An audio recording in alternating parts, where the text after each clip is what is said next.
We have 4 new Hall of Fame inductees: Todd Helton, Adrian Beltre, Joe Mauer, and Jim Leyland got in as a manager. Though I do, did he play it? I'll admit, No, it wasn't discussed, so I don't know if there was a playing career that just really didn't factor into the decision. Who was he talking to? He said in his Hall of Fame speech that I forget who the second baseman was. I think he was a second baseman in the minor leagues. He goes, "Hey, you hit 235." There was Ed Brinkman who played back in this.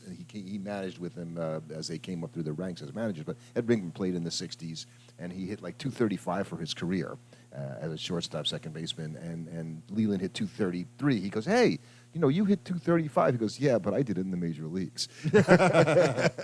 So Leyland was the 24th manager, and I don't know. I was almost going to say only the 24th manager because I guess I kind of thought, without really looking at the number of who's there, 24 there would be managers more. being in seems like a lot when you think about it. Yeah, and the Hall of Fame obviously didn't start really bringing people in until 1939, I think. But it goes, obviously they have people that played in the 1800s in there. So you think, in 150 plus years, there's only 24 guys. I think it's just because it's just like with managers, to be a Hall of Fame manager, you had to win a lot, and only one team can win. And Leyland, here we go again. Only the one World Series. But what I did come to find out that I think that would have been the only guy who's got 1,700 career wins and a World Series who is a manager not in the Hall of Fame. So it's like, okay, you seem to cross those 2 thresholds, so you're in. You get in, right. So, he did it in multiple places. Right, he won 3 pennants. Yeah, and he was a real pain in the petunia when he managed the Pirates, and they were in the same division as the Mets. And I don't know, today, if you don't think about the Pirates and the Mets are in the same division. I don't think about that at all. Right. And they were good, and they had some good pitchers, and John Smiley and Drabek, and Leyland managed Barry Bonds in his rookie year in 1986. Now, that was a better year for the Mets, obviously. And I mean, those were good Pirate teams, and then he went on to win the World Series with the Florida Marlins, and then he made the pennant. He got to the pennant twice with the Tigers. Just didn't happen to win either of those times. So he managed 11 years for the Pirates, and there were some losing seasons in there, but there were some real good stretches, where he won 95, 98, 96 games 3 years in a row. And that's that's obviously the mark of a very good team. And the Pirates had their hearts broken losing to the Braves in the NLCS on a famous play in 1992, and the Braves went on to lose the World Series. And the Pirates as close as the Pirates got, and Sid Bream getting thrown out at home plate, and the whole thing. It was a big deal. And Leyland was the manager of those very, very good Pittsburgh Pirate teams. Before he went for the Marlins, he only managed the Marlins for 2 years.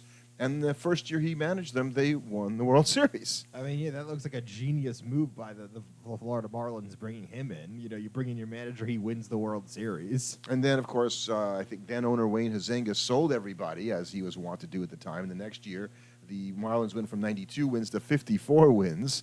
Well, they also sold all their good players. Right. So he then left and went the next year to the Colorado Rockies and managed 1 year. I think he managed Todd Helton, who was a fellow. He mentioned that in his speech.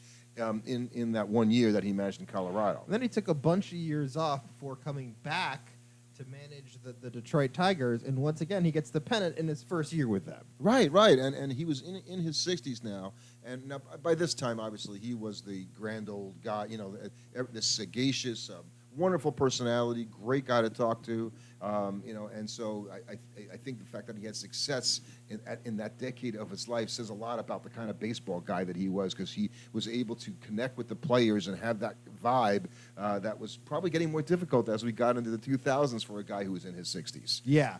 And it's just impressive because that's a long career. He managed for a bunch of years, 22 years in all. So he was in the game, and he was a good manager, especially when you look at his run with the Tigers. They were good pretty much every single year that they were, that he was managing them. Their worst season was 74. Every other season they had 80-plus wins. Most of the seasons they were high 80s to 90s. Yeah, and obviously that pennant in 2012 where they really thought they had a World Series team.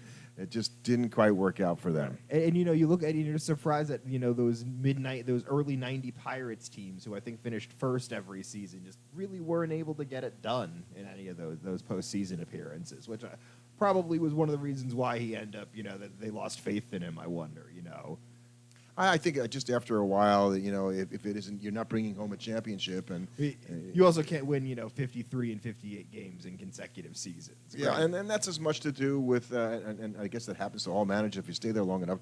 Management changed, their commitment to spending money on players changed, and losses didn't change, they got increased. And so, we're going to get rid of you.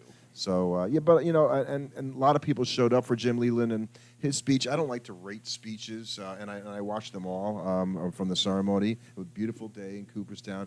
Always makes me think we should go there until I see the people sitting in all the MLBers baking in their suits and ties or coats and ties back there going, I don't think they're just listening, and they don't look comfortable. Yeah, I think they probably think, when is this going to be over? And it wasn't all that long. Mm-hmm. So it was only, I think all the speeches were less than an hour and a half. And they all start the same way, as did Leyland's with, the Hall of Fame president and Josh Ravitch and the Hall of Fame, who is it, whoever the curator, Jane, whatever her name is the curator for the Hall of Fame. And then Rob Manfred, the commissioner, they ask him to read the plaque. And I'm sure that everybody inside is going, oh, God, can't they find anybody else to read the plaque than Rob Manfred? And even I'm thinking that going, and I don't really have a major dislike for Rob Manfred as much as some people do, but I do think they probably could have somebody else do it, So maybe they can get Sharon Stone to do it or something like that, because I think it would be more entertaining. It would be much more entertaining. But good for Jim Leyland. A lot of people show up for him. His speech, you don't rate them one against the other, but it was just, you could really, the emotion that he was showing during the entire speech, nearly tearful a couple times, was really, really nice to see. And I really liked everybody else, particularly the Hall of Famers that are sitting there watching him. He's like a contemporary, right? He's their age as opposed to some of the guys that are getting inducted who are much younger. Right, we had three players get inducted, and they were three guys that I all watched a lot. They were some of the superstars of baseball, throughout my life, and it's kind of interesting because one of them I think was, for so long, Adrian Beltre was like, okay, yeah, he's gonna be a Hall of Famer. Like, it felt like that was known 5 years before his career ended. It was kind of interesting how early on people were like, okay, yeah, he's just unquestionably a Hall of Famer. And here's the East Coast, situation trying to watch Adrian Beltre. I think he played 1 year for the Red Sox in his career, if I'm not mistaken. I'm not looking at his page right now. But all the other ones, he played in Seattle, he played in L.A. for the Dodgers, he even played for the Texas Rangers, obviously a lot of years.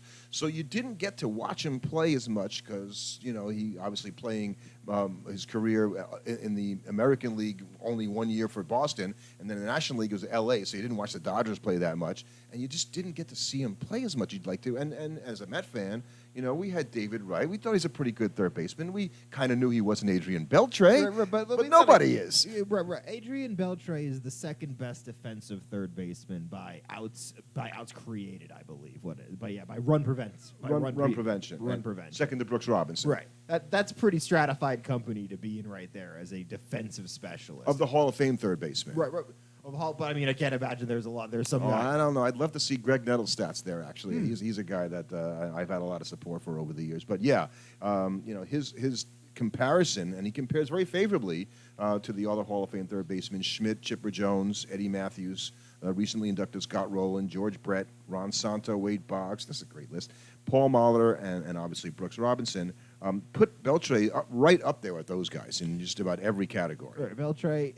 He has 3,000 career hits. Mm-hmm. He has almost 500 career home runs. That's pretty straight. Like there's not a lot of people that can boast having that kind of career stat while also winning 5 Gold Gloves. And so as a fielder, I think is where the fielding with the power, right? Well, that's really cool. And you had that with Schmidt to a degree. Maybe he wasn't the fielder that Beltre was. And maybe Beltre wasn't quite the home run hitter that Schmidt was, but he was pretty darn close. And so that Beltre just, and he played hurt. And I think that's the thing when I read all the backstories on, his career and people talking about it, like the dude was just a horse. He would just go out there and half dead and get his 4 at-bats. If he had to make a half swing to move a runner over because he was in pain, he'd do what he had to do to help the team win. Mm-hmm. And everybody had such amazing respect for him. And I mean, he's the all-time MLB leader for hits by a Dominican player, though that was then broken by Pujols. So he held that record for a little bit. And and on top of that, he goes into the hall wearing a Ranger hat. So he's the third Ranger in there alongside Nolan Ryan and Ivan Rodriguez. And I mean, he is just I think he's the first third baseman in MLB history with 400 home runs and 3,000 hits. That would be true, I think. Right. Yeah, Eddie Matthews doesn't have 3,000 hits. That's right. Right. And it's so interesting because he was promoted right after the Mike Piazza trade. And I don't think the Dodgers really knew, like, they probably thought he was going to be good, but I can't imagine they thought he was going to be the player. They never would have traded him or let him go if they would No. have thought he would have been that good. And he played very well in Los Angeles. That's the thing that puzzles me. And he came up with the Dodgers at age 19. Right, he was a kid. So I think the Dodgers probably rue the day that they let him go. And he has this thing about not wanting his head to be touched. Oh my goodness, they talk so much about this, and I guess Elvis Andrus was talking about being at the ceremony, trying to find a place to come up and rub his head because I guess that was like something absolutely crazy. Right, it was something that they would do all the time when Andrews was playing shortstop for the Rangers, and he would like mess with him and stuff because that was what they were always known for, was like messing with each other as they went to field the ball. I think if you watch the ceremony, you'll actually see Ortiz sneak on stage. Yeah, Ortiz did it because he can do it. Big Pop, he can do it. Right, he can get away with it, and he was close enough to him that he could actually do it too on camera and have everybody there. So, he basically called out King Felix as a teammate when they were with the Mariners and as an opponent. So I guess he hit a home run the last time they faced each other with Felix. So he kind of wanted to remind everybody of that, including Felix. And King Felix is a guy that's going to be up next season. I don't think know that's why he did that. Right. I don't know if he's going to get in, but next season. But I think he will probably get in after a little bit. I'm feeling more that today, and we will talk about that more in a future podcast. Mm-hmm. The idea that he won a Cy Young with a 13-12 record means less and less and less with each passing year. Oh yeah. So it just means he has a Cy Young. And I thought the other thing that Beltre did that was nice is he went on and said, "I'm going to speak to my people in the Dominican in Spanish." For like 2 minutes, and if you turned on ESPN or whatever it was, ESPN at the time, and you watched it and you weren't sure, you might have thought you were looking at ESPN Deportes because it went on for a long time without And they didn't have to explain. There was no translation or anything like that. Yeah, they didn't know what he was going to say. You just got to listen to him, which is good. I think that was actually very cool that they did that, and a good thing. So he's and none of the guys that are in this year, by the way, there's any question about it. I guess Helton had the most sort of pushback because it took him a little while to get there, whereas Mauer and Beltre there on the first year. Exactly. So these were three guys, but in terms of like three guys, just three baseball guys. These were all three just really high character. Like there was absolutely no like controversy about these three guys getting in. They're all just incredibly well-regarded people and players. So the other two guys had the distinction of playing their entire careers for the same team. So you love that. I do like that. They both, and you know what? At least Helton was rewarded one season when he did make the World Series. Now they did not win; they got spanked by the Red Sox, but they made the World Series, so he at least got to go. And I wonder, to any degree, does that make, like, well, he never did perform in a World Series. Well, it wasn't his fault, The guy hit 16 for his career. Right, when you look at his career hitting statistics, and people will say, like, oh, well, they're boosted by playing in cores. It wasn't like he was known for being, I mean, he was a power guy. He hit 369 career home runs. But much more so, he was just an incredibly good hitter. And when you look at what's impressive about him is even when the power dropped off later in his career, he was still hitting a bunch of doubles. He wasn't hitting home runs the same way, and he was especially hurt a lot of the time. But he was still hitting for a pretty high average until the very end. And I know I wrote an article about the fact that 100 extra base hits in a season is a monumental achievement, very, very rare. I wrote an article on it a while ago. And Helton did it in back-to-back seasons, in I think 2000 and 2001. The only time that's been done. But what they were saying about Helton was he actually had 400 total bases in those same 2 seasons as well, which is also a wildly unusual thing to happen, just, really, really rare. And I don't have the comparatives on that. Right, and I will say that he was unfortunately kind of robbed in 2000. He finished 5th in the MVP voting, while leading the league in WAR, hits, RBIs, batting average, on-base, slugging, and OPS. And who won the MVP that year? Jeff Kent. Yeah, well, and then no shade on Jeff Kent, but Jeff Kent had 334. That was a Colorado bias for sure. Right, that was people not valuing him because he played in Colorado more than anything else. fields. And so he goes to Colorado when there's just a fledgling franchise, only around, and he's got to play in front of 3 million plus crazy Rocky fans because they were drawn like mad. Not that they don't today, but nothing like they did when they first came into the league. And yes, 17 years career, I like all with the same team, as I like to say. And here's the thing: you not only got to see him way before his major league career. Right. I believe this is true, that you got to go on the field with Todd Helton. I don't know if I went to first base. I don't think he went to first base. I think it was so Todd Helton, and I checked this today, he played 93 games for the New Haven Ravens in 1996. So you're 7 years old. Yeah. And we took the Little League team up to New Haven to watch a game, and I guess the promotion was that they let the kids go out on the field, as they do a lot today now. This was really unusual. You see it before every game. Right. And you got to go stand, with one of the players, and you got the pitchers. I think you were in the pitcher's mound talking to the pitcher. Who remembers? I don't even remember, actually. Right, I don't remember. I don't think it was first. But Todd Helton was on that team, and chances are Todd Helton was on that field. He had 93 games. He batted 375 times. But he was definitely in that game, because I remember there being a Helton in that game, but I don't think I went to first base. So you knew him well. You got to see him well. Yeah, I shared a field with him, technically. Exactly, and that thing. So, and just, another super gracious guy who played quarterback. Behind Peyton Manning. Behind Peyton Manning and ahead of, I think, Heath Schuler came after him. So I think he said something like, I think I made the right decision going with baseball, because those guys, well, particularly Peyton Manning, is pretty darn good. And then there's the other guy who played his entire career for one team. And here's the thing that I always forgot about Joe Mauer. Yeah, this is Joe Mauer, Minnesota catcher for the Minnesota Twins, who first ballot guy just because, you have to give him a lot. The guy was probably one of the, I don't want to necessarily call him the best hitting catcher of all time, because I don't know if you would necessarily, but like in terms of his ability with the bat, he's got to be up there. So because he had power early in his career, but it wasn't really a power hitter.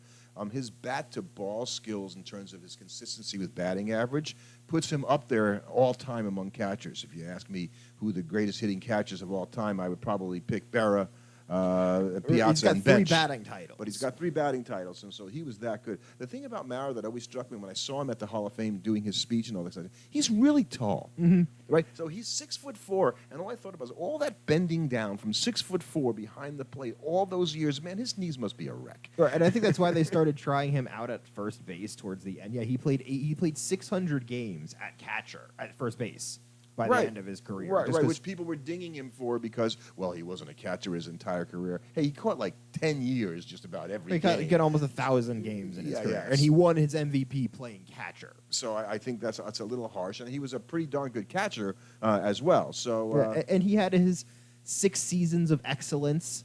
With Joe Jaffe won 7. Jaffe won 7. But he's a catcher, so we give him a little bit of credit. I like that. That's like a little bonus. And he won an MVP. Right. That MVP season is incredibly impressive. And we've said for a while on this podcast that catcher WAR is a particularly weird thing. It's hard to get WAR at that position, harder than it is to get it at other positions. Right. Just from a combination of like the average the baseline is kind of where the baseline is and how you create. You don't get plays. So creating D-WAR, because we don't factor in framing, creating D-WAR as a catcher. I think framing is included in F-WAR, but not in B-WAR. But when did they start including? Because I don't think they started including until framing they had to have the stats. Right, so I don't know how much that counted for Mauer. Well, that'll be going by the wayside. Right, but I think that also impacts. You don't get to create WAR in the same way that other positions do, because they actually get to make plays all the time. And he was a very good catcher at throwing people out, I remember. Yeah, and what did he win? 3 consecutive Gold Gloves. And he was playing at a time where a guy named Ivan Rodriguez was catching in the American League. So winning Gold Gloves, period, was not easy. He had 33% caught stealing rate for his career, which is pretty good for a catcher when you play that many years. So he is the 7th Minnesota Twin, and I was kind of surprised that I started thinking about who are the other guys, and Molitor and Winfield, so these guys that played for Kirby Puckett. Right. This is the first Twin to go in a long time, so I imagine this was very exciting for Minnesota Twin fans, because like the same way for Rocky fans, like this is finally one of your guys getting enshrined there, and I gotta imagine that feels really good, especially for Rockies. Like now you have Larry Walker and Helton in there. It's like, okay, yeah, our franchise is represented in a way. Like, And those two guys are going to sit together every year when they go there. I think if you're kind of sitting near your guys that were on your team, and Exactly. so Carew was over there. Even Jack Morris played after Carew. He was kind of nearby, and so all the Twins, that are I think that's kind of nice that they have that camaraderie of being at least on the same team or getting in. Jim Cott was in that same area from the Twins as well. And because there were 4 people altogether inducted to the Hall of Fame, there are years obviously where there are none or one, and I think it makes it better, right? Everybody wants to go when there's more people, so you get more speeches, you get to honor more people, and this is why we oftentimes say, you should be able to come up with a few people that go in the Hall of Fame every year. I mean, come on, there's enough guys. Not because they need to have speeches, but just if you're going to have a ceremony like that, I think it's much better when you're honoring more people. For sure. Yeah, when there's only one speech, it doesn't feel nearly as good. So next year there's, like you said, there's a few first-time guys that have a chance to make it in, and Ichiro is probably going to be the head of that class. Right. We think Ichiro is probably the easiest, slam dunk guy. He's probably for sure going to get in next season, and you have a guy like Felix Hernandez who might get in. Yeah, I don't see that. And there's a couple other guys that it's their first time on the ballot, and they'll be lucky to make another one. Right. And of course, I don't know how long Ichiro's speech will be, but I don't think it'll be anywhere as long as any of the ones we heard this year. No, probably not. So, let's just talk for a couple minutes about the trading deadline. And I came up with something. A writer named Neil Payne put up something on his Substack this week, talking about something called the Doyle number, and that is for Doyle Alexander, who was traded for John Smoltz back in 1987 when the Tigers were trying to run to the playoffs, and obviously they gave up a Hall of Fame pitcher for a guy who helped them in 1987. But the question is, did they win the World Series? They did not win the World Series. They won it in 1984, and they didn't win it in 1987. The Twins won that year, and they lost to the Twins. And so he rates all the teams' chances based on their projected wins, the playoff percentage, and then what their Doyle number is, which would be to make trades that will maximize the total championships won this year and the next 6 years.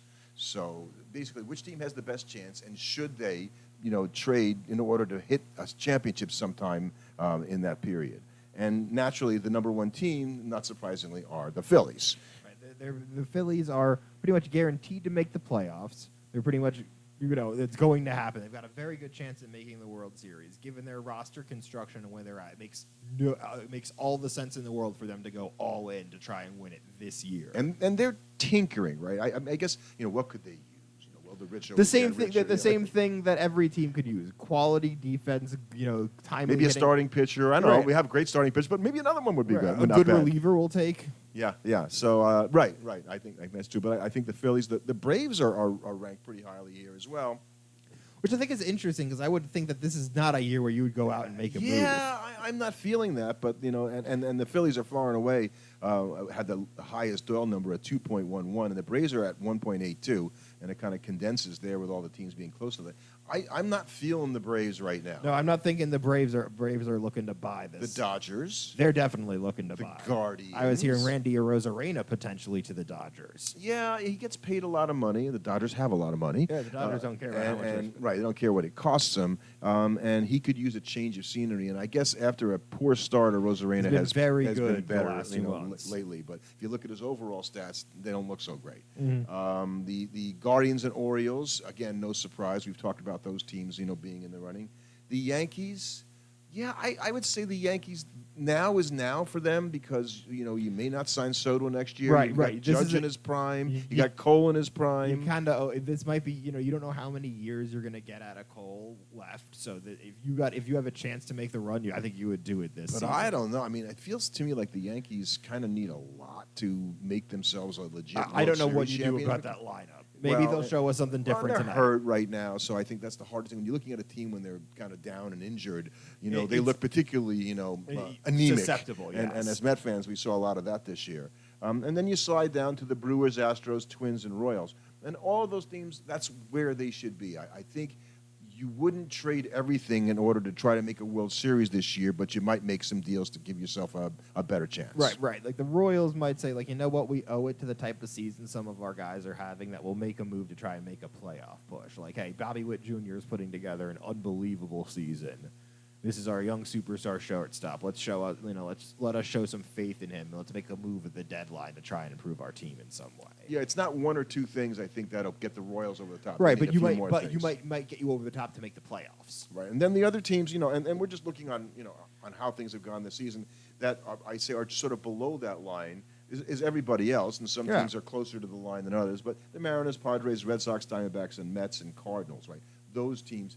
Yeah, I wouldn't trade. I wouldn't trade like a lot to get. No, I think for all of those teams, you were probably in the realm of like if the right offer came across our desk. I think the Mariners are the team most likely to make a move, just because. Well, they're the most likely team that should make a move, right? Because they keep not scoring any runs. Everybody said the same thing for like 3 years, going.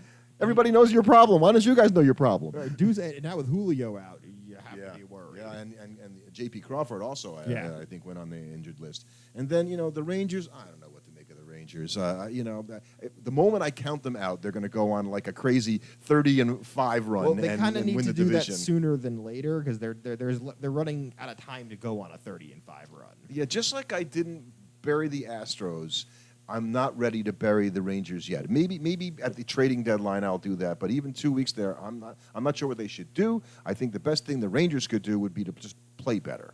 Right. Yeah, I think that's easier said than done, unfortunately. Exactly.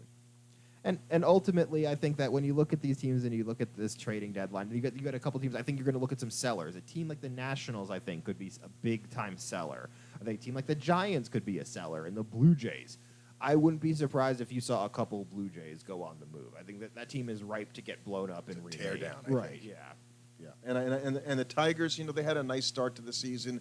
They keep talking about trading possibly Tarek Skubal who's to been the Orioles. unbelievable recently. recently. Why would you trade like one of the best young pitchers in baseball who isn't being paid? I guess you're gonna have to pay him pretty soon. If you're going to be lousy, you don't want to be paying him. I guess they're having that same conversation over in Chicago on the South Side, looking at Garrett Crochet. Same story. I think he's more likely to be traded, and he's got a lot of hungry suitors that are going to probably pony up quite a bit. So, it should be an interesting, week and a half for the trading deadline, and look forward to talking more about it.